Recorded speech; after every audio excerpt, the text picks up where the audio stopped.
uh, where we will have the opportunity to hear about Sira, the unforgettable woman, from her creator, María Dueñas. Muchas gracias, María, por unirte a nosotros y poder comentarnos tu nuevo bestseller. Realmente estamos muy entusiasmados con tu presencia. Hemos tenido la oportunidad de leer el libro, lo hemos disfrutado muchísimo, así que estamos encantados de que te incorpores con nosotros y nos cuentes las tripas del libro, qué es lo que hay detrás, ¿no?, del libro. Muchas gracias, Cristina. Thank you very much to everyone, and thank you to the British Spanish Society for this invitation. Gracias. María Dueñas creo que es conocido por todos vosotros, es una autora de bestsellers y de fantásticos libros, no solo en español, sus libros han sido traducidos a otras lenguas, incluso el inglés, con lo cual, bueno, pues todos los que estamos aquí entre español e ingleses podemos acceder a su contenido, ¿no? Libros maravillosos como El tiempo entre costuras, Misión Olvido, La templanza, que hemos tenido ocasión de ver incluso recientemente en una cadena de televisión, en una plataforma de televisión, y Las hijas del capitán. Sira es su quinta novela y toma su nombre de la protagonista principal del Tiempo entre costuras, y nos va a llevar a sitios magníficos e inolvidables, como incluso turbulentos, porque la época en la que vive Sira o se desarrolla Sira es una época turbulenta en casi todos los países los que visita, en el nacimiento del Estado de Israel en Jerusalén, con mucha influencia también del Reino Unido en su creación. También veremos a Sira que pasea por Londres y allí es otra vez enganchada por los servicios británicos de inteligencia y la llevarán a otra misión muy ardua y muy complicada que la hará volver a la España después de la Segunda Guerra Mundial, en pleno gobierno de Franco, y después volá a su Tánger, que tantos recuerdos buenos y malos tiene para ella, ¿no? Llevará la entrevista Jimmy Vance, que bueno, todos lo conocéis. Jimmy, aparte de ser el chairman de la British Spanish Society desde el 2013, es un periodista con una larga trayectoria, más de 30 años en el Financial Times, y es un autor de muchos libros, entre ellos Francisco, El Papa de la Promesa, La mano de Dios, Papa Espía, que es el libro que directamente tiene una interrelación clara con Sira y con María Dueñas, ¿no? Y yo sin más paso la palabra a Jimmy, que empezará a llevar esta esta entrevista, y nos llevará al inolvidable mundo nuevo de Sira, ¿no? Gracias y espero que disfrutéis esta jornada igual que seguro que lo voy a hacer yo. Gracias, Cristina. Good evening, everyone. I wanted, first of all, to welcome all of you, because I realize that in these times that we live, this is not the ideal format, particularly for meeting someone as wonderful as Maria.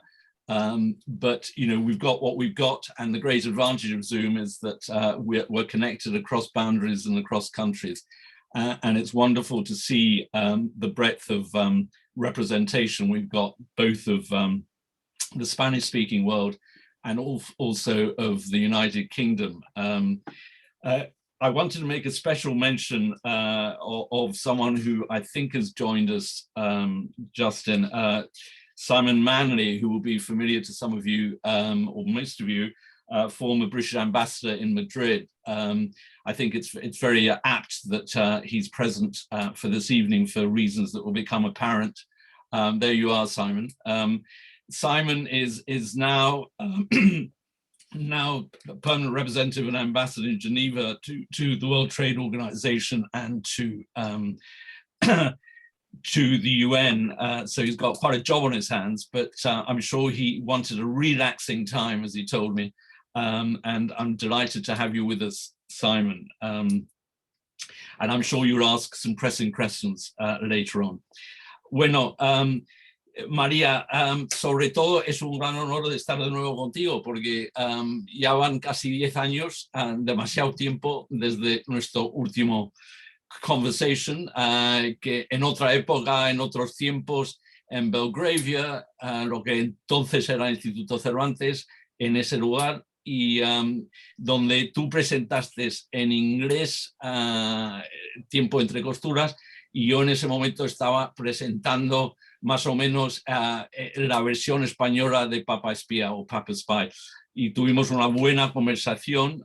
Tú recordaste que me llegó un email en julio completamente sorprendente, surprise, de ti, desde Cartagena, creo, contándome que estabas escribiendo un nuevo libro y que recordabas esa conversación que tuvimos sobre espionaje, sobre intrigas, sobre amores y varias cosas, y me contaste un par de cosas que vamos a volver a ellas en un rato.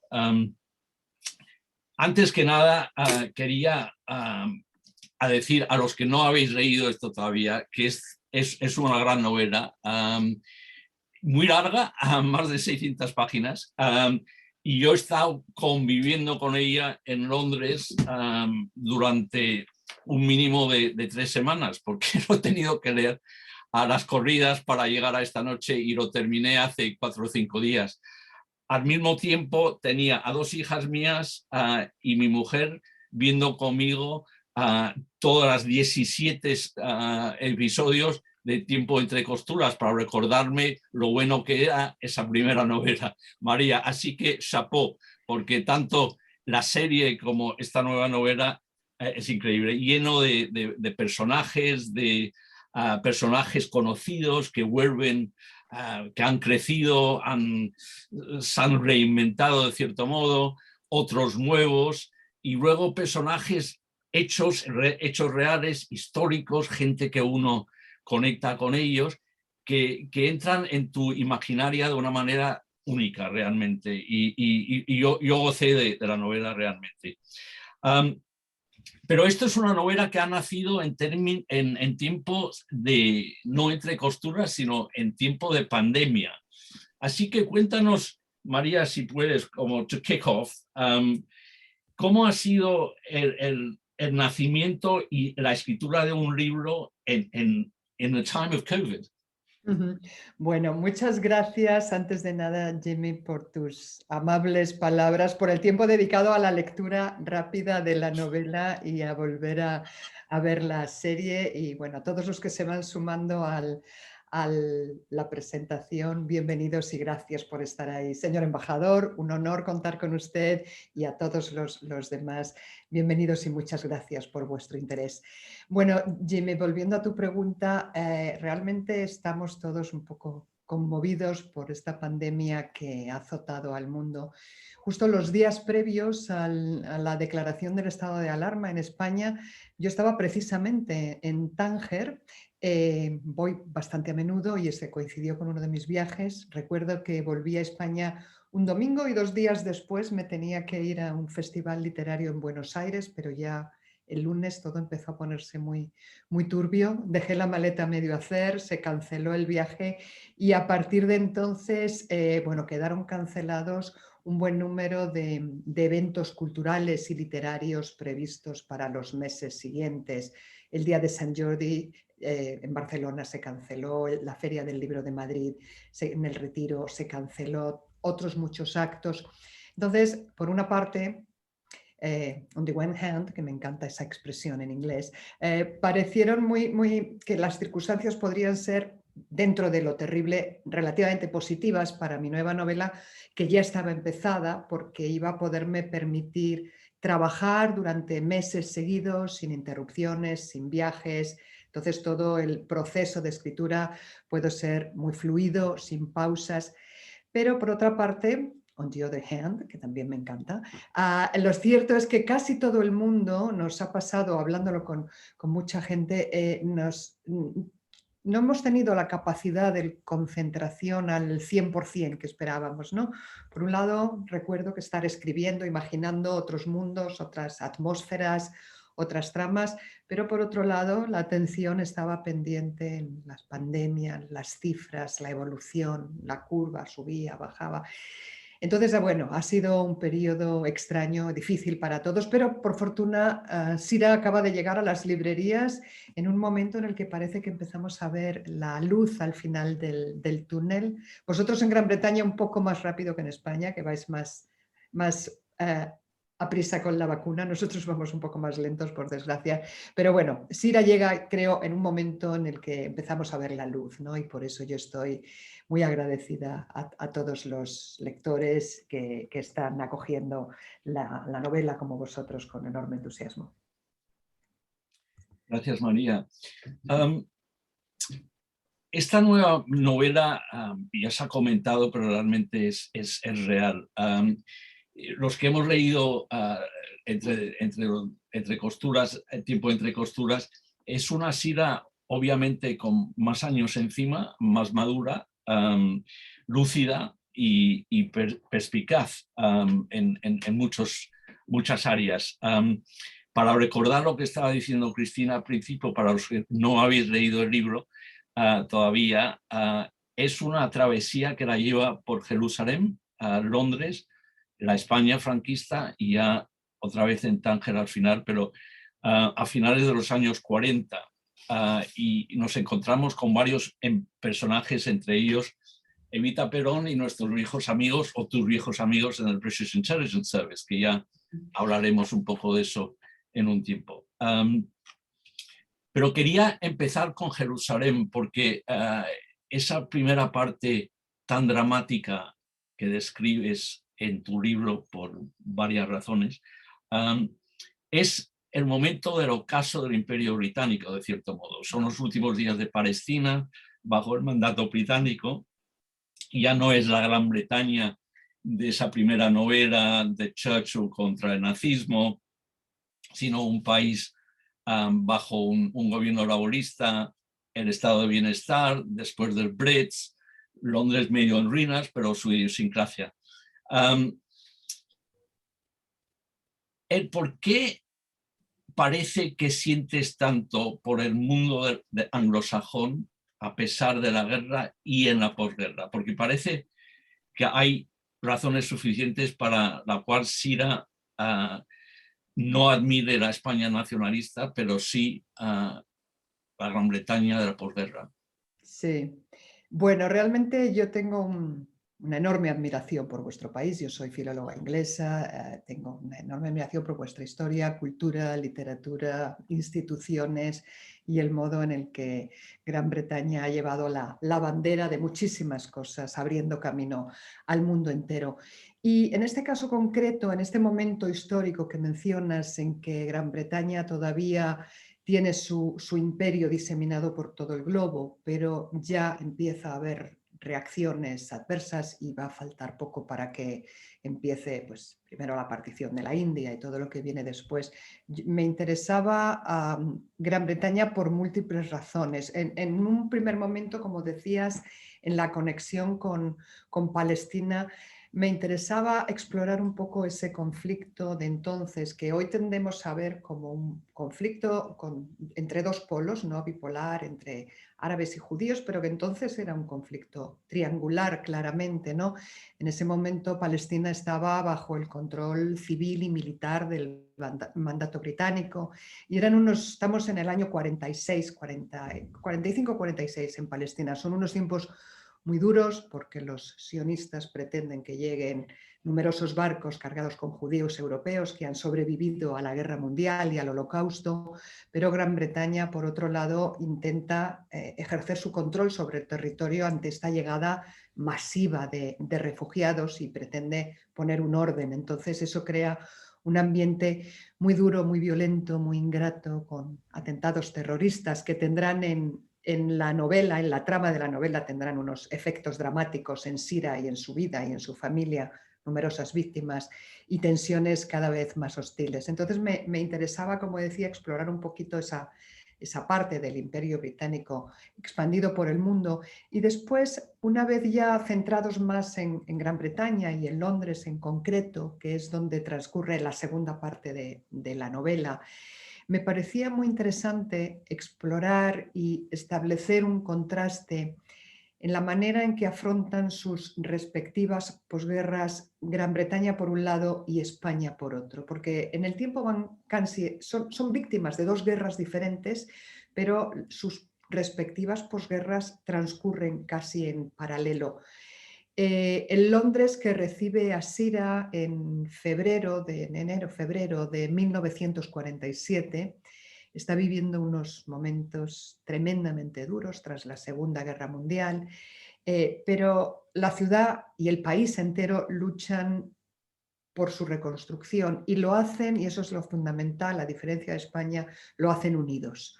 El país ha salido victorioso de la guerra y ahora hay una escasez enorme de todo, hay escasez de alimentos, de carbón, de electricidad, de muchas cosas, pero el pueblo tiene un interés y una ambición en avanzar juntos, trabajar juntos y reconstruirse colectivamente, ¿no? ¿Qué os voy a contar yo si es vuestro país? En España, en nuestro país, sin embargo, la situación es muy distinta. España afronta su reconstrucción de una manera diferente porque está dividida entre vencedores y vencidos de la guerra, ¿no? Y yo tenía interés en explorar esas dos vertientes de cómo dos países que no tienen en apariencia mucho en común también son distintos en su manera de afrontar estos momentos difíciles. España está dividido, como os decía, y tiene muchos exiliados que no apoyan el régimen de Franco viviendo fuera de las fronteras de España, exiliados por todo el mundo, y en Londres hay además un gran grupo de exiliados de alto nivel intelectual, personas de alto nivel profesional, académicos, juristas, diplomáticos, literatos, periodistas, artistas. Y me interesa también centrarme en ese Londres, en esa Gran Bretaña que con enorme generosidad abre sus brazos a estas gentes y les ofrece posibilidades para rehacer sus vidas en el terreno personal, en el terreno profesional. Muchos de ellos, y esto será también un aspecto importante en la novela, empiezan a colaborar con La Voz de Londres, como se llamaban entonces los servicios en español de la BBC, y bueno, para ellos, para estos exiliados, la oportunidad que la BBC y Gran Bretaña les ofrece es maravillosa porque les da una manera de reconstruirse personal, profesional y emocionalmente, de sentirse de nuevo válidos y significativos, y con algunos de estos exiliados dentro de ese Londres de posguerra y dentro de esa Gran Bretaña fría, gélida del invierno de 1947, entrará Sira en contacto dentro de las páginas de la novela. Sí, es muy interesante ese encuentro con la comunidad exiliada en Londres, porque yo como hijo de parte de esa diáspora, inmediatamente uno reconoce a gente como Rafael Nadal, a Natalia Cosío, a gente muy conocida de esa diáspora, ¿no? Y se ve que tienes como una investigación forénsica que encuentras a estas personas. Pero hay un momento entre las muchas conversaciones increíbles que describes. Hay un personaje, como bien sabes, que Sira tiene un contacto profesional con él, precisamente que está trabajando para la BBC.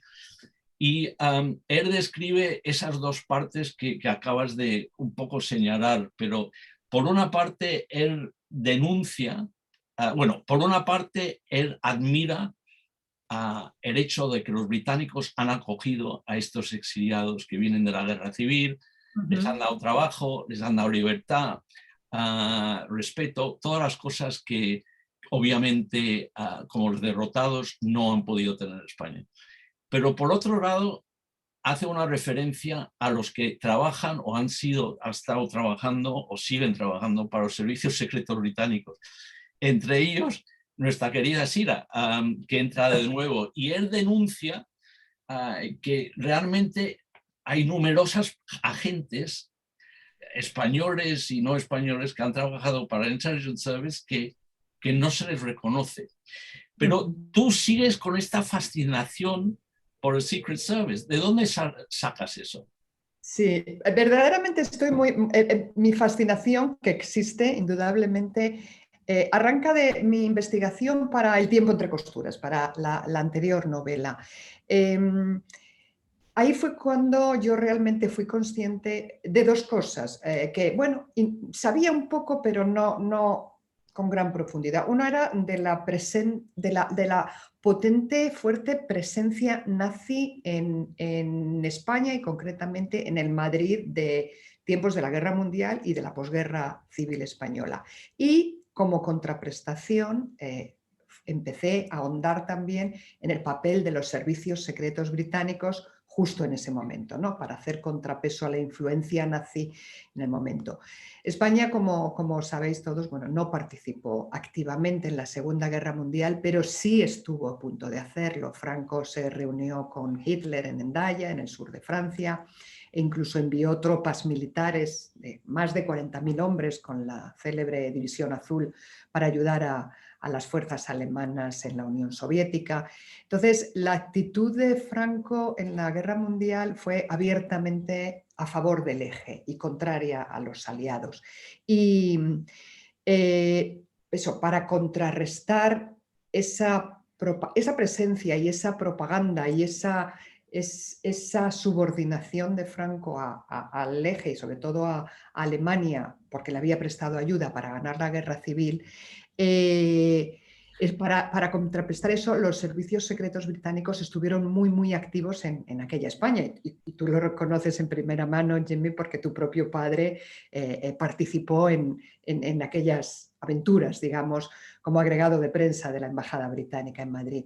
Pero el papel de los servicios secretos británicos en aquellos años en España, los españoles sabíamos muy poco y lo sabían los especialistas, pero realmente el público de la calle, los lectores comunes de novela, de ficción, no tenían mucha idea. Muy pocos autores de ficción, de novela, habían tratado este asunto en la literatura española contemporánea. Y a mí me parecía un tema fascinante, muy desconocido y que me interesaba explorar. Y por eso decidí integrarlo en la trama del tiempo entre costuras y de las aventuras iniciales de Sira. Lo haces muy bien. Bueno, contaba Cristina que entre los amigos que estamos, amigas que están con nosotras esta noche, están varios argentinos, sobre todo del Anglo-Argentine Society, que estamos hermandados con ellos, y está con nosotros Julia Whitworth, que es la chairman, y Fátima Noren, una gran periodista, que es la vice chairman, y bienvenidas a los dos. Pero menciono esto porque obviamente uno de los personajes que figura de una manera bastante central en esta novela es una tal Evita Perón. Y parece que Sira la ve con cierta simpatía a esta señora, hasta de gran respeto, y además la define como una mujer libre. No todos los argentinos, ni mucho menos o mucho más los españoles, y tampoco los ingleses estarían de acuerdo, aunque sí. Otros sí. ¿Por qué discrepa tu heroína? Bueno, mi heroína en realidad no conoce a Eva Perón bien, no conoce cuál es su ideario político, no conoce cuáles son sus aspiraciones dentro de la Argentina. Sira, con la cobertura de una supuesta reportera de la BBC para el servicio latinoamericano de la BBC, va a venir a España para seguir el viaje de Eva Perón en la comitiva de periodistas internacionales. Entonces, la Eva que ella conoce es solo la circunscrita al viaje a España. Y es lo que le parece admirable o atractivo de ella, que es la misma Evita que exploro yo, como esa mujer joven, 27, 28 años, sin educación formal, sin experiencia política, sin bagaje en relaciones de alto nivel internacionales, llega a España, a la España de Franco del año 47, que era una España muy dura. Franco era un dictador y el mundo entero le había dado la espalda, y ella llega y se desenvuelve con una soltura y dice lo que quiere y hace lo que quiere y viene con abrigos de pieles y de bisón en verano y con joyas y es como una exuberancia del todo desconocida en España casi.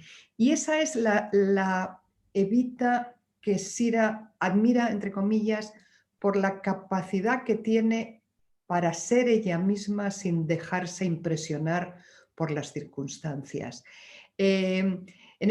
La Evita que llega a España en el año 47 viene como si fuese Papá Noel, Santa Claus, los Reyes Magos, a ojos del pueblo español. España es pobre, hambrienta, Naciones Unidas le ha dado la espalda, los vencedores de la guerra mundial no hacen nada para que recupere la democracia y solo un país en esa situación tan adversa le tiende una mano, que es la Argentina de entonces, la Argentina de los años 40, que es un país riquísimo, uno de los países más prósperos del mundo. Y bueno, como entre España y Argentina primero existía una relación histórica fraternal entre los dos países y además existía una afinidad política entre Franco y Perón. Entonces, por estas razones se establecen una serie de pactos comerciales entre ambos países y Argentina se compromete a enviar a España barcos cargados de trigo, de otros cereales, de carne, de pasta, hasta barcos cargados de huevos llegaban a los puertos de España. Entonces, Franco, agradecido y para terminar de cerrar esos tratos, invita a Perón, Perón decide no venir y envía a su esposa Eva. Yo entiendo perfectamente que Evita es un personaje contradictorio al que muchos admiraban, incluso algunos siguen admirando, y para otros generaba y genera una gran antipatía, incluso entonces un desprecio, ¿no? Pero yo no prefiero que ni Sira ni yo nos adentremos en el personaje, como decía antes, desde el punto de vista de la política argentina del momento, sino de su papel, únicamente de su papel en España, ¿no?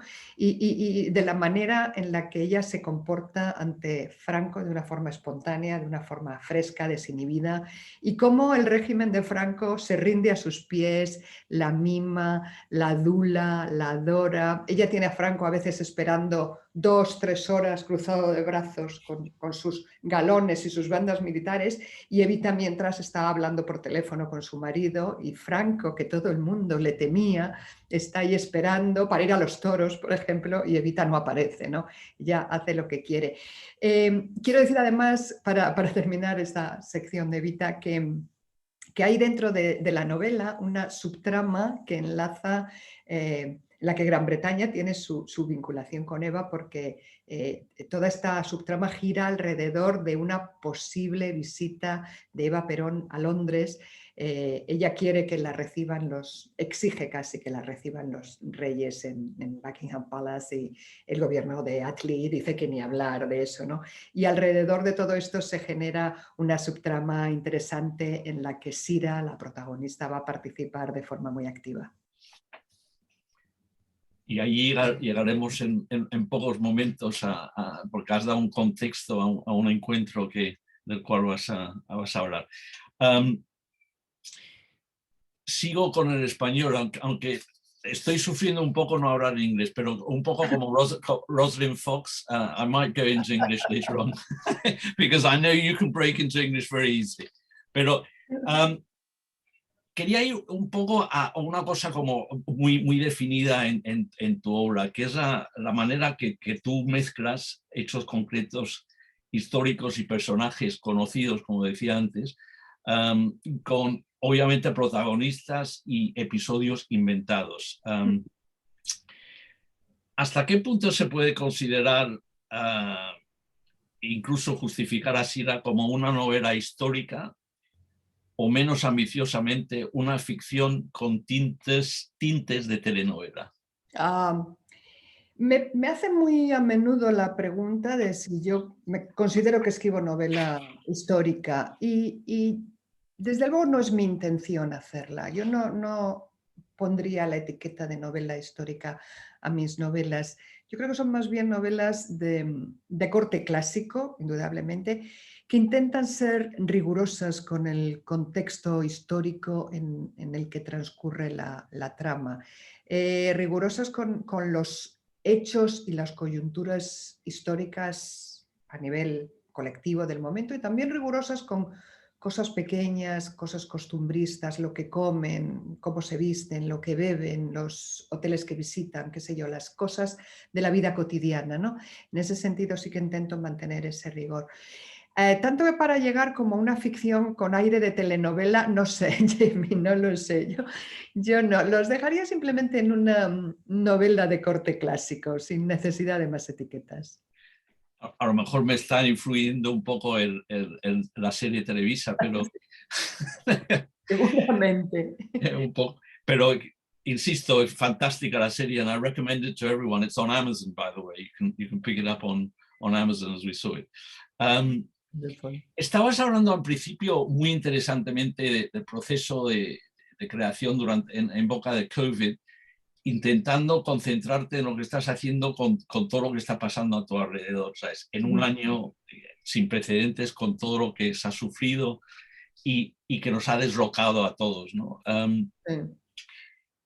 Pero a veces cuando estaba leyendo el libro, sentía que estabas entrando en áreas que they resonated with our present time.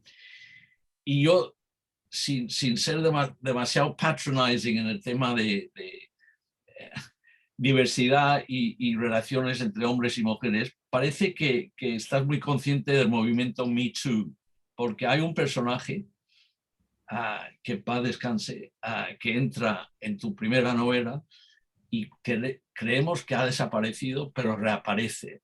Y reaparece como un demonio, mucho más demonio que en la primera novela.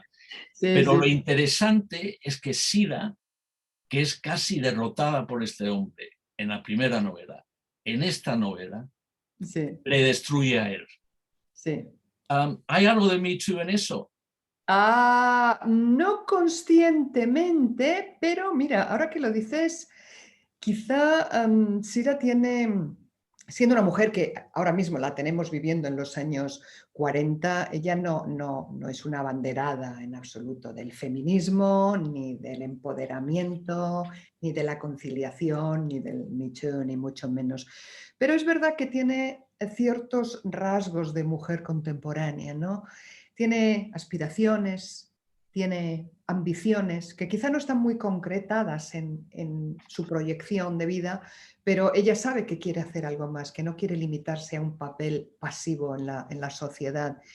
Tiene el coraje y el valor, como has dicho, Jimmy, para librarse de un hombre peligroso, tóxico, que arruinó su vida en la novela anterior, que ahora vuelve y establece con él una nueva relación negativa totalmente y que ella tiene que hacerle frente y, bueno, luchar, sacar las uñas para vencerle, como dices. Entonces, en ese sentido, sí que es quizá una pionera inconsciente del Me Too, como has dicho, no se me había ocurrido, pero quizá porque, bueno, lucha por tener su lugar en el mundo, por hacer oír su voz, y porque nadie decida por ella, porque nadie la influya hasta el extremo de que sus decisiones y sus actuaciones sean arrastradas por nadie en general y por la voz de un hombre en particular. El otro tema que leyendo la novela me parecía que tal vez resonancias o no resonancias, estaba pensando, pobre María con su gran amor a todo lo anglosajón, la cultura anglosajona, el hecho de que estudió en inglés en la universidad, dio clases de repente se te viene encima Brexit. Pero a pesar de eso, estás viviendo Brexit cuando estás escribiendo esta novela. Yo lo sé por muchos miembros nuestros, españoles y británicos, que han sufrido Brexit y siguen sufriéndolo. Pero tú sigues, como has dicho antes anteriormente, ves con ojos muy positivos a través de tus personajes y las conversaciones a la cultura británica, a pesar de Brexit. ¿Estabas consciente del Brexit cuando estabas escribiendo tu imaginaria en términos de contrapuestarlo, o sea, de contrapuestarlo? Sí, pero bueno, una cosa no tiene que ver con la otra. Es Para mí es dolorosísimo y terrible que exista el Brexit, pero entiendo que las grandezas del pueblo británico siguen siendo las mismas y no por eso lo voy a admirar menos.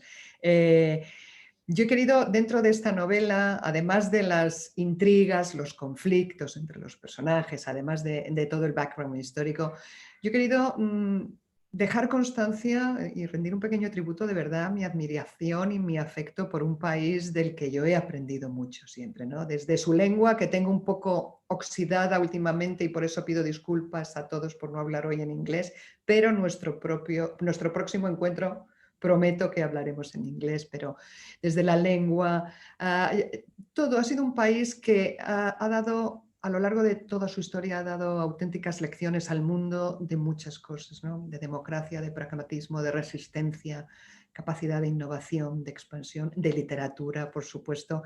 Y yo le estoy tremendamente agradecida por existir, por haberme permitido ser partícipe de tantas cosas suyas. Y ese pequeñito homenaje mío hacia Gran Bretaña quería que estuviese en este texto. Y si vosotros sois capaces de percibirlo, yo quedo contenta.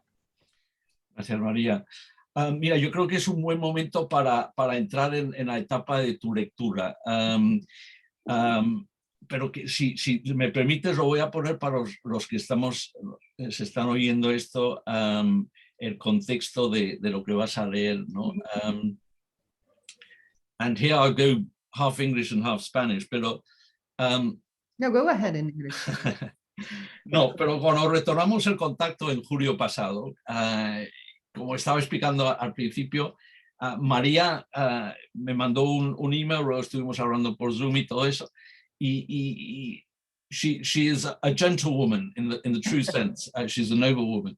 And she basically rang me to ask, she was thinking of reintroducing a character that had been in her first novel, who happened to be my father. And she very kindly and gently asked, would I have any problem with that? And I think, Maria, I said I had no problem at all with it. But it wasn't until I read this that I really knew what she'd done with my late father, you know, how she brought him back into Sira's life. And I have to say, because, and my wife, who is downstairs in this building where I'm talking, also listening in, can testify to this.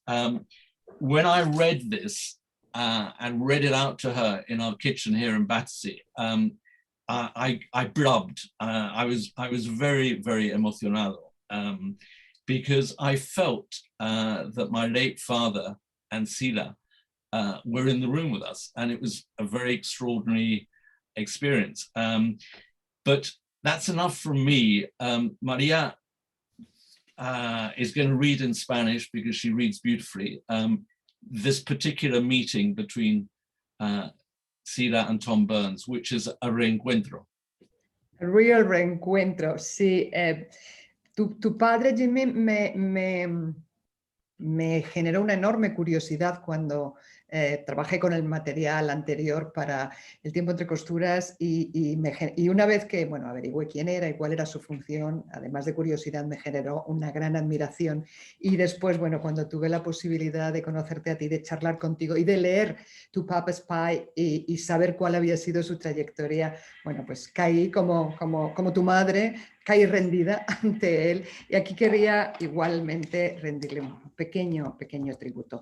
Estamos en un momento en el que Sira debe entregar, ha escrito un informe sobre cómo va procediendo la visita de Evita en Madrid, y le han dado instrucciones de que vaya a Embassy, al salón de té que por desgracia ya no existe en Madrid, y que se lo entregue a alguien que la va a estar esperando, y ella no sabe quién es ese alguien que la espera, y ahora lo va a descubrir. La entrada de Embassy hacía chaflán entre el Paseo de la Castellana y la calle Ayala. En uno de los flancos, un limpiabotas departía con un vendedor de cupones. En el otro, una vieja enlutada en una toca de lana negra pedía limosna extendiendo su mano mugrienta. Un joven empleado de uniforme me abrió la puerta acristalada del salón de té. Sin quitarme aún las gafas oscuras de sol, percibí que había clientela. Unos cuantos extranjeros tempraneros, de los pocos que quedaban por Madrid esos días. Algunos españoles que ya habían cumplido con la misa dominical de primera hora y querían llevar a sus casas una bandeja de bollería para el desayuno o una tarta de limón para el postre.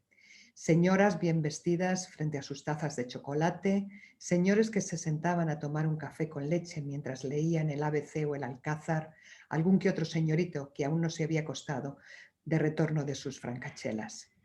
Esto es un poco cómo era, intento que sea una estampa del Madrid entonces en Embassy. Y ahora Sira va a recordar un poquito del pasado.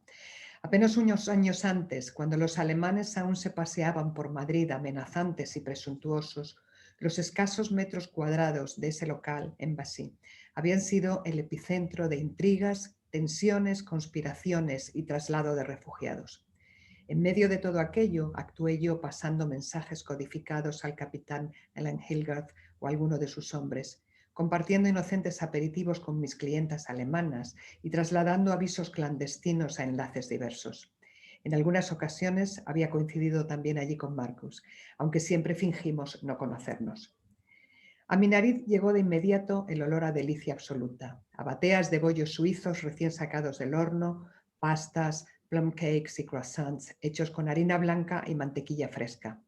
No, en ese distinguido negocio no necesitaban ansiosamente el trigo que prometía enviar la generosa Argentina de Perón para aliviar el hambre de tantos. Su propietaria, la admirable Margaret Taylor, conseguía con habilidad remesas de productos básicos traídos desde distintos puntos gracias a sus contactos.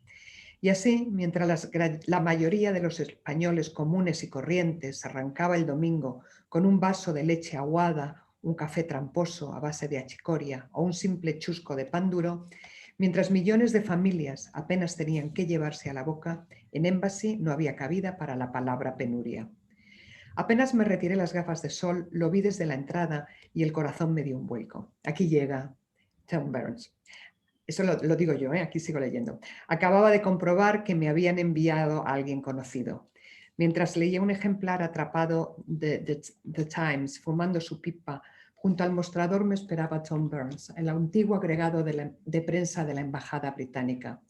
Nunca nos fue posible mantener un trato cercano, pero yo sabía que Marcus me había trabajado junto a él hombro con hombro en su lucha contra la amenaza nazi. Sabía que él conocía la existencia de nuestro discreto matrimonio y sabía también que se estimaron los dos hombres mutuamente.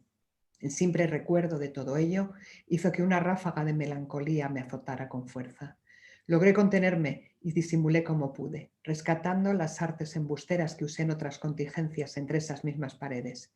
Con fingida frialdad, para evitar las ganas de echarme a llorar o darle un abrazo, le tendí una mano lánguida. Encantado de volver a verte, querida. Querida, dijo. Ni Livia, ni Arish, ni Sira mucho menos. Ya no había alemanes por allí, pero se suponía que tampoco confidentes o chivatos. Aún así, nos convenía mantener la prudencia. Nos sentamos en una mesa discreta junto a una columna. Ambos pedimos té. Una vez se alejó el camarero, Tom Burns me transmitió sus condolencias por la muerte de Marcus, mientras a mí se me formaba un nudo en la garganta. Le dedicó unas palabras elogiosas, pero él tuvo el tacto de frenar justo a tiempo para que yo no me desmoronase. Ya no trabajaba él para la legación británica, como Sir Samuel Hoare y tantos otros de entonces había vuelto a Londres. De hecho, casi nadie permanecía en la embajada en esos días en que tras la decisión de Naciones Unidas de vetar a España, la mayoría de los embajadores habían sido retirados del Madrid de Franco y las misiones diplomáticas andaban con flojo rendimiento. Pero la esposa de Tom era española, hija del doctor Marañón, y por eso la pareja regresaba con frecuencia. Y en esas ocasiones, en memorias de otros tiempos, sus viejos amigos del Secret Service le pedían algún favor de tanto en tanto, como verse esa mañana conmigo, por ejemplo. Charlamos sobre trivialidades. Ninguno mencionó nada relacionado con la rendición de Alemania, el legado de los nazis en España o el sangriento atentado contra el Hotel King David. Comentamos tan solo el calor que ya amenazaba, su profesor de editor en Inglaterra, el restaurante Martínez de Londres o el frío tremebundo que hizo ese invierno. Nadie notó cómo, en mitad del encuentro, yo sacaba del bolso mis informes mientras fingía buscar un pañuelo. Nadie se percató tampoco de cómo los introducía entre las páginas del diario que él había dejado a propósito sobre el mantel impoluto, junto al azucarero. Cumplido el trámite, nos despedimos sin más demora. Lo seguí con la mirada mientras él pagaba en la caja del mostrador, mientras salía con el periódico bajo el brazo y su pipa en la boca. A través de la cristalera lo vi rebuscar en el bolsillo e inclinarse a dar una limosna a la vieja enlutada de la mano inmunda. Aguanté un par de minutos tras su marcha, frente a mi té ya frío, sintiendo una soledad inmensa. Tom Burns, de la misma edad que Marcus y similar compromiso, retornaba a su vida, a su familia, a la ilusión de construir un futuro y mirar hacia adelante. Por esas loterías siniestras del destino, sin embargo, su amigo Marcus Logan, Mark Bonnard, ya no seguía en el mundo de los vivos. Logré recomponerme, me levanté despacio. Querría haber comprado una bandeja de dulces para llevar a Hermosilla, alguna chuchería con que provocar la alegría de mi hijo Víctor, unos bombones para agradecer a Filipa y la nani Miguel a sus desvelos con mi hijo, pero me faltaron las fuerzas. Empecé a andar, castellana arriba, buscando las sombras de las acacias. Tras las gafas oscuras, sin poder ni querer evitarlo, se me escurrieron unas cuantas lágrimas. Bueno. Thank you very much. Thank you very much indeed. As I said, you know, I get moved just listening to it again, and it's just, you read it so beautifully. I think the time has come now to, and I'm looking at chat, to open up for questions. I'd like to sort of make you feel, those listening in, that, you know, Maria's quite happy to take some questions on anything we've been talking about or anything that occurs to you about her work. And if you can just put it on chat. I have got Marina Pérez de Arcos, I think, if she's here, would like to ask a question. Dr. Marina Pérez de Arcos, Justin, if you can find her, and who is the head of our scholarship program and a member of our board. But she can tell you a bit more about herself. But have we got Marina there? Sí, aquí estoy. Muchas gracias, Jimmy. María, fantástica. Muchísimas gracias. He disfrutado con todas tus novelas y no he terminado esta aún, pero estoy por la mitad. Quería preguntarte cómo crees tú, como filóloga inglesa, que te influye el inglés, tu conocimiento del inglés, a la hora no solamente de los contenidos, de elegir los contenidos, que nos has explicado bien, sino a la hora de escribir. Sí. En tu lenguaje, en el vocabulario, en el género también que has elegido y que exploras. Muchas gracias, Marina, por tu pregunta y por leer mis novelas. Mira, yo creo, ahora ya no soy tan consciente, porque ahora ya solamente escribo en español, por desgracia ya no escribo nada en inglés, pero durante mucho tiempo en mi vida académica sí que escribía en inglés artículos sobre todo académicos.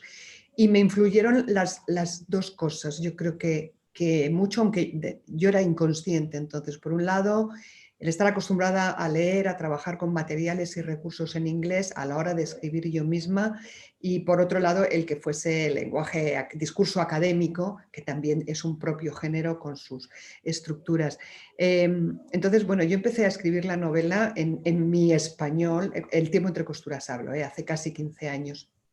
En mi español, y cuando la leyó la que después acabó siendo mi editora, que también es filóloga inglesa de formación, aunque después trabaja en el mundo editorial, me dijo: veo aquí una voz enormemente influida por el inglés, y fui entonces consciente de hacer algunas cosas que en español son muy comunes y que yo evitaba hacer. Por ejemplo, las cadenas larguísimas de frases, coordinada, subordinada, coordinada, y así hasta un párrafo así de largo sin encontrar ni un solo punto en medio, ¿no?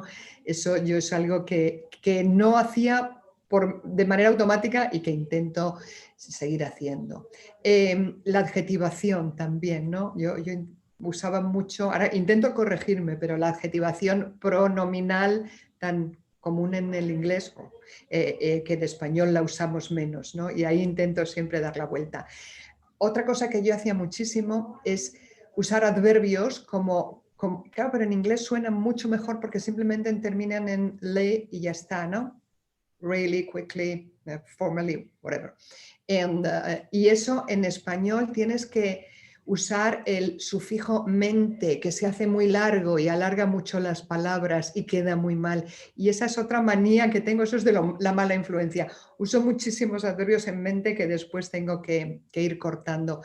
Pero cosas como esa, diálogos directos, intentar ir al grano sin demasiadas divagaciones.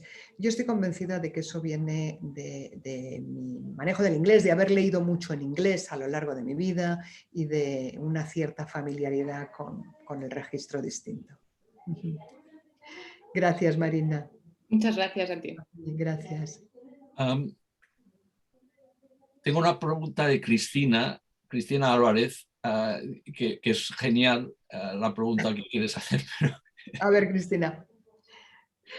Bueno, más que una pregunta genial, es una duda que tengo y ya se ha anticipado un poco en el Jimmy, en su exposición, ¿no? Yo estoy totalmente asombrada cómo Sira puede sobreponerse en la novela después de que vuelve a encontrarse a su Ramiro Arribas, que tanta desgracia, bueno, tanta desgracia o no, porque Sira es mucho Sira después de todo lo que le pasó gracias a su influencia, ¿no? Yo creo que Sira a lo mejor hubiera sido una persona totalmente encadenada al destino de Ramiro si no lo hubiera abandonado y probablemente no hubiera llegado a ser esa heroína que se convierte, ¿no? Le dio, de verdad, renacer de esa experiencia, la hizo ser quien es, ¿no? Y estoy sorprendida un poco, sobre todo lo que te comentaba en algún email que nos hemos intercambiado, ¿no? Como él da la sensación de que muere e incluso le entierra con sus propios medios en la serie, ¿no? Y es un poco, es una relación entre la serie y el libro, y cómo de repente resurge en este libro y te encuentras a un tipo todavía más canalla que el anterior. O sea, que el tiempo ha pasado también por él, pero para mal, ¿no? Sí. Entonces es un poco como, es una pregunta muy recurrente que te hacen, no solo somos nosotros. No, me la hacen a veces. Aquí es que hay un problema. Y es que, por simplificar y poner en antecedentes, en El tiempo entre costuras, novela, Ramiro no muere, Ramiro se va. Desaparece. Sí, desaparece de Tánger, asumimos que ha cogido un barco en el puerto de Tánger y dejo caer que puede haberse ido a algún país latinoamericano, a Brasil, a Argentina, pero se va. Cuando se hizo la serie de televisión en la que yo supervisé los guiones, decidieron que iban a matar a Ramiro. Y yo nunca estuve muy de acuerdo con aquello, pero bueno, de alguna manera optaron por eso. Con lo cual, en el libro, cuando termina, Ramiro está vivo. Y en la serie, cuando termina, Ramiro está muerto. Ahí tenemos un grave problema para Sira ahora. Sí. Pero claro, yo soy, o sea, Sira novela es deudora del tiempo entre costuras libro, no del tiempo entre costuras serie. Sí, claro, cual, por supuesto. Cuando van a tener un problema es cuando hagan la serie, claro, pero ahí ya buscarán, porque bueno, el mundo audiovisual tiene siempre tretas y soluciones para todo. Pero verdaderamente para mí ha sido, dentro de que es un personaje, como dices, que es un canalla y es un tipo odioso y es un tipo tóxico, para mí me ha dado cierta alegría recuperarlo, porque mucha gente me decía cuando leyeron El tiempo entre costuras, pero ¿cómo se te ocurre cerrar la novela sin darle su merecido a este tipo tan desagradable, ¿no? Y que tan mal se porta con Sira? ¿Cómo Sira no se venga? ¿Cómo yo como autora no busco una venganza para Ramiro? Y bueno, ahí quedó, yo dije, bueno, no puedo hacer todo en esta novela, vamos a dejarle que vuele. Y aquí, para gratitud ahora de los lectores y para alegría de muchos lectores, Ramiro finalmente se lleva el escarmiento que merecía por parte de Sira. Le va a costar trabajo, porque entre ellos van a tener muchas intrigas y muchas tensiones, pero al final a Ramiro se lleva su merecido.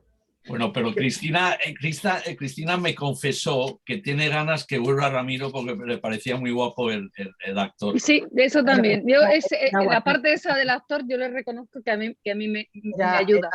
Era guapísimo, Era guapísimo y hacía de perfecto, vamos, entiendes perfectamente que Sira caiga en sus garras comparado con el novio que tenía, claro, era completamente exótico, ¿no?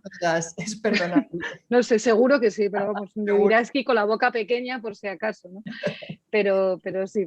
No, desde luego Ramiro es parte de la Sira que termina siendo una persona pues que se rehace de sí misma, ¿no? Claro, entonces pues sin Ramiro Sira sería otra persona probablemente también. No, está muy tranquilo Simon Manley allí y como siempre entre costuras escuchándonos, pero también fijándose en su SMS por si the WHO or the UN is blowing up in his face while he's listening in on this. Simon, I'm sure you've got a good question like Rosalind Fox to tell our darling Maria. Thank you, Jimmy. Sí, esos problemas con el TRIPS. Pero bueno, muchas gracias, María, fue fantástico, ¿no? Encantada. ¿Podría preguntarte un poco sobre tus investigaciones para, bueno, unas charlas con Jimmy, claro, pero aparte de estas, ¿cómo ha investigado para escribir esto? Sobre todo la parte en Londres. Sí, bueno, he utilizado todo tipo de fuentes como a las que recurro siempre cuando escribo una novela, ¿no? Utilizo muchos artículos y trabajos, digamos, de corte más académico, sobre todo en este caso para la reconstrucción de la parte del mandato británico en Palestina. He necesitado mucho de esa información. Para la parte de Londres he usado un libro que me vais a perdonar porque no recuerdo el apellido del autor, pero se llama Austerity Britain, que creo que os sonará. Y después he contado también con un trabajo grande que eso hago muy a menudo y que a mí me encanta porque me da unos resultados fantásticos. Trabajo de hemeroteca, de buscar la prensa de la época, que te refleja exactamente al día a día cómo eran las cosas. Las grandes noticias que acontecían, por supuesto, pero también las cosas pequeñas y las preocupaciones cotidianas de cada momento, ¿no? Qué se vendía, qué se compraba, qué se comía, dónde iba la gente, qué películas se veían en el cine, qué música estaba de moda. Todo eso para mí es importante para crear un background que resulte creíble. Después, además, como estamos ya en el año 47, hay ya mucho material gráfico. Por ejemplo, yo escribí una novela, La Templanza, situada en el siglo XIX, que tiene que ver con Gran Bretaña y con el vino de Jerez, el sherry wine, pero claro, en el siglo XIX las fuentes de documentación son más limitadas, pero ahora hay muchísimas fotografías, hay muchísimos documentales, hay documentales excelentes que es de algo que se llama Pathé News, ¿puede ser? No sé si os suena, de la BBC hay muchísima documentación, del Nodo en España hay mucha documentación también, audiovisual, que ya te da una riqueza casi táctil de las cosas, ¿no? Y entonces un poco sumando todo eso, digamos, una investigación más académica, más ortodoxa, con una investigación pequeña que yo busco. El restaurante Martínez de Londres, he conseguido menús de los años 40, qué comida servían entonces, un restaurante que ya ni existe, pero que era emblemático en aquel momento, ¿no? Todos los hoteles que aparecen en la novela, pues he conseguido folletos publicitarios donde anuncian hasta el precio de las habitaciones, el precio del desayuno, en fin, pequeñas y grandes cosas que al final yo voy sumando y voy utilizando como background para mis historias. Gracias, María. We're on the hour, but I'm sure I'm not alone in just being sort of totally engaged with this. I thought I've got two more questions, which I'd like, if Maria, if you can just bear with us, and then we'll sum up, because you've really given us some wonderful time, and I really appreciate it. could we, Justin, if we can find Mercedes Porcer, who is nada más ni nada menos the head of the Spanish language department at Eton College. Mercedes has a question follow-up actually about the Tembranza. Is Mercedes, can you find, there we go, yeah. Buenas tardes, hablo desde Andalucía porque estoy en un trimestre sabático. Eton College ha sido muy generoso y me ha concedido este trimestre para investigar el flamenco en Jerez, precisamente acabo de volver. Maravilla. Y soy una maravilla, es una maravilla de ciudad. Y soy muy consciente del revuelo que ha causado en la ciudad de Jerez la templanza, que he visto con muchísimo cariño. Y me gustaría preguntarle, si no le importa, si está usted muy satisfecha con la adaptación que ha hecho Amazon de su novela. Sí, gracias por la pregunta, Mercedes. Sí, yo estoy satisfecha. Siempre, a ver, yo tengo un espíritu bastante crítico hacia todo en la vida y entonces siempre quizá me habría gustado que esto o aquello fuese de otra manera, pero yo entiendo que han hecho un gran esfuerzo.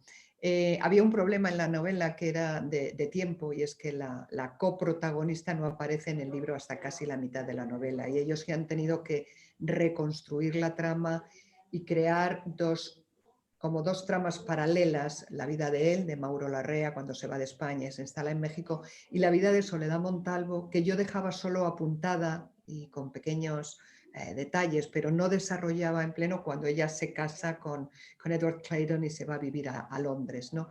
Entonces ahí han tenido que hacer un ejercicio de ajuste que yo creo, de ajuste de tramas, que yo creo que ha resultado excelente, y por lo demás yo creo que sí que estoy muy contenta porque reflejan muy bien el alma de la novela, reflejan muy bien ese Jerez bodeguero magnífico del 19, todo ese mundo del sherry wine, de los bodegueros, de los compradores que llegaban desde Londres, desde Inglaterra, para llevarse sus botas, como llaman en Jerez, a las barricas. Jerez sale precioso en la serie, las imágenes son maravillosas, así que yo en definitiva creo que sí, que estoy muy contenta. Muchísimas gracias. Gracias. Pero, perdón, una cuestión solo, Mercedes. Pero como siempre me pasa, me sigue gustando más mi novela. Yo me quedo con el libro, pero tengo que defenderlo porque es mi criatura. Pero la serie creo que es excelente también. Gracias. Por supuesto. Muchas gracias. Vamos a terminar con una última pregunta, pero ya que estamos en el tema de series televisas y libros, y ahora haremos otro día, María, el sufrimiento que yo he tenido con guionistas sobre Papa Spy, ¿sabes? Pero eso lo hablaremos otro día.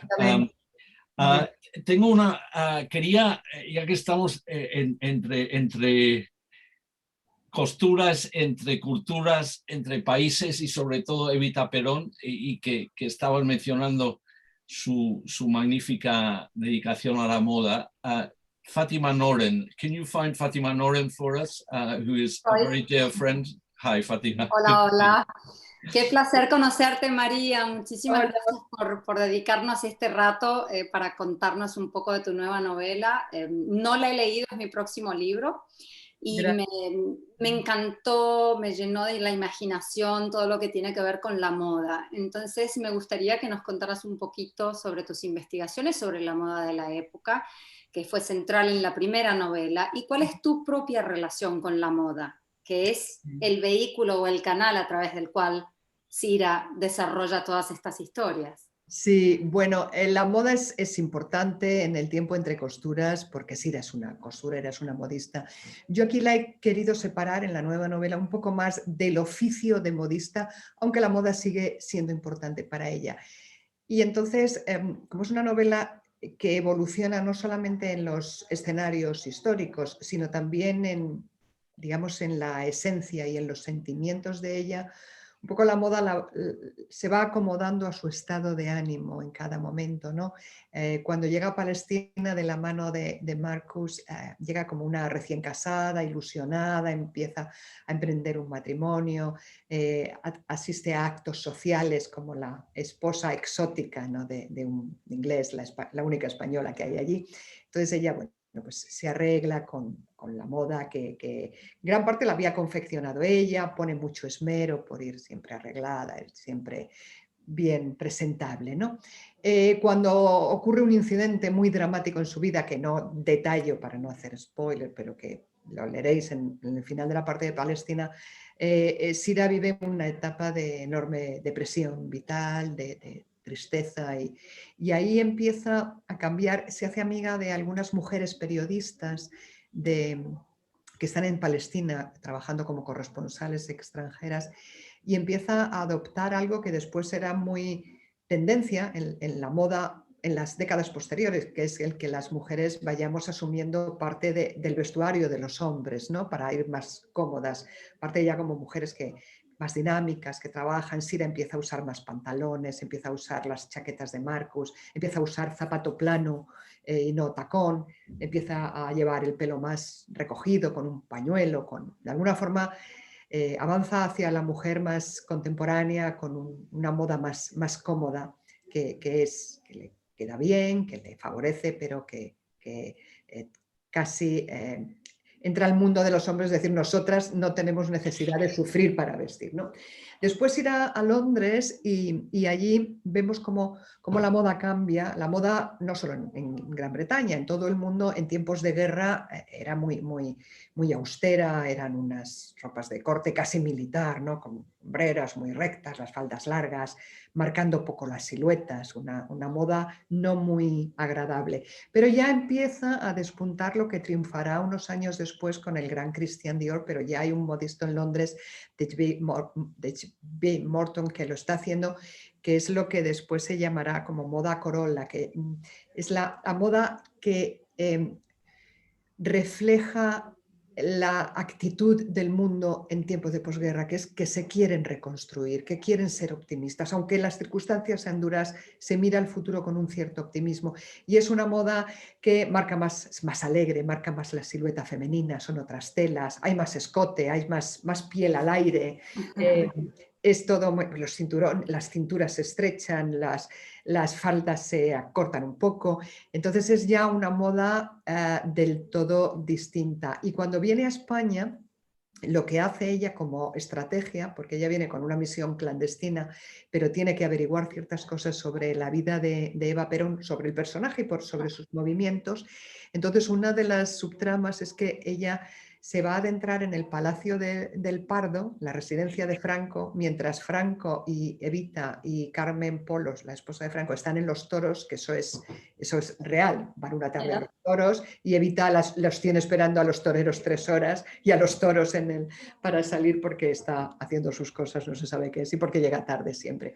Y entonces yo pongo ahí a Evita en contacto con las 2 modistas que vinieron acompañando a la primera dama en ese viaje a España, que son 2 personajes reales, una de origen, una argentina y otra española emigrada, Juanita y no recuerdo su nombre ahora mismo, pero vamos, están en la novela todo el tiempo, y ellas eran digamos, las oficialas de 2 grandes casas de costura argentina del momento, donde se vivía una situación muy tensa porque eran las grandes casas de moda argentinas que vendían la ropa a la aristocracia porteña, ¿no? a las señoras de la oligarquía, que odiaban a Evita, ¿no? Y entonces, en principio, no querían que Evita fuese clienta de esas casas, pero por otro lado, nadie se atrevía a decirle que no, ¿no? Y ahí hay un pequeño conflicto, exactamente. De forma que, por sintetizar la respuesta a tu pregunta, Fátima, la moda tiene presencia en la novela de nuevo, de una manera distinta porque ya la propia Sira no está tan operativa con las máquinas de coser, estará un poquito al final, pero luego ya no, ni con el patronaje ni nada de esto, pero la moda como reflejo de los cambios de la sociedad, la moda como reflejo de las misiones y los propósitos y los objetivos que tenemos, todo eso sí que sigue muy presente a través de la protagonista. Gracias. Gracias a ti, Fátima. Bueno, María, yo ya estoy pensando cuál va a ser tu próxima novela, pero como bien sabes, hubo una época cuando Juan Perón volvió en su exilio a Madrid y tenía al cuerpo embalmado de Evita Sí. en un piso y viviendo con Isabelita en otra, totalmente esperpento. Totalmente. Esperpéntico. Eso es una novela buenísima. Escríbela, Jimmy. Yo contigo. Yo te la presento después, pero es una novela magnífica. Sí, está muy bien. Bueno, Maria, now I will go into English. I just wanted to sort of, basically on behalf of everyone listening in, and messages coming in and of how grateful people are for this wonderful evening. You've been absolutely fantastic. My only regret, as I said at the beginning, and it's all our regret, is that quite frankly, we're all hoping that, when are we going to be able to hug each other, have a really nice meals together, have physical contact. But you know very well that we've got an asignatura pendiente in that club of Tom Burns's called the Garrick Club, which his son happens to be a member of as well. I'm really looking forward to it. And you have a promesa there. But on behalf of the British Spanish Society, all our friends in various countries, post-Brexit, but into the future, thank you very much indeed. And give my love to Rosalind Fox. Thank you very much, Jimmy, for everything. Thank you all for being there. It's been really a pleasure for me sharing this time with you. And I hope we can see each other and hug, as you said before, and talk about Sira once you have finished reading. And I hope in the future, maybe in the fall, maybe in the autumn or in the winter, when everything is all set and we have all our vacunas ready, I can go to London and see you all somewhere. You'll find a place and we'll meet again. Well, I think the Garrick would be all the world's a stage, as the slogan says, and it's fantastic. Just to remind you, and Maria has seen it and given it her approval.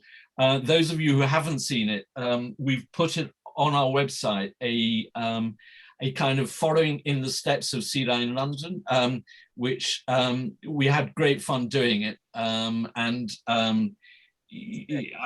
sort of spent quite a lot of time kind of, literally forensically going at various places that are mentioned in the novel. And you realize that, as Simon's question indicated, that the sort of, Maria's sort of unbelievable use of sources, but just to bring the whole period alive. And, she loves London. You can tell she loves London. And she walks from the Boltons right through to the BBC and across Oxford Circus via the Dorchester, where she meets her British intelligence guys.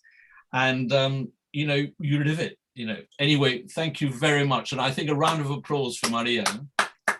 Thank you.